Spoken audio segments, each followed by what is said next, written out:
राष्ट्रवादी शरद पवार गटाचे प्रदेशाध्यक्ष जयंत पाटील यांनी पक्षाच्या 25व्या वर्धापन दिनाच्या कार्यक्रमात 4 महिन्यांनंतर प्रदेशाध्यक्ष पदाचा राजीनामा देणार असल्याचे जाहीर केलंय। पक्षांतर्गत जाहीर वक्तव्यावर बोलत असताना जयंत पाटील यांनी माझे महिने अनेकांनी मोजलेत, मी केवळ 4 महिनेच अध्यक्ष पदावर राहणार आहे, माझ्याबद्दल काही तक्रार असल्यास पवार साहेबांना येऊन सांगा, मात्र जाहीर बोलू नका असं बोलून पवारांसमोरच जयंत पाटलांनी खतखत बोलून दाखवली आहे।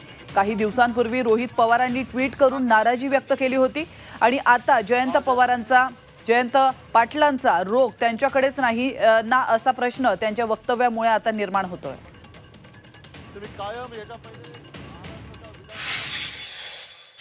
थोडीशी माझी तुम्हाला विनंती आहे, मी पक्षाचा अध्यक्ष आहे, माझे महिने अनेकांनी मोजून झालेले आहेत, आता माझे महिने 4 महिने मोजू नका, मी करतो व्यवस्थित। पक्ष हा महाराष्ट्रातल्या लाखो लोकांची संपत्ती आहे, कुणा एकाची संपत्ती नाहीये।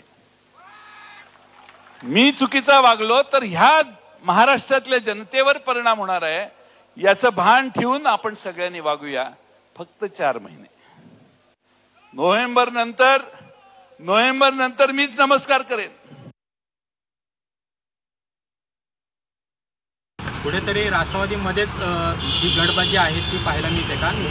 जयंत पाटील स्वतः भाषणामध्ये बोलले की माझ्याविषयीची काही तक्रार असेल तर तुम्ही वरिष्ठांकडे करा। म्हणजे आमच्या पक्षात किती लोकशाही आहे बघा, इट्स अ कॉम्प्लिमेंट। उलट तुम्ही आम्हाला म्हणलं पाहिजे की वाह काय पक्ष आहे तुमचा, किती लोकशाही आहे।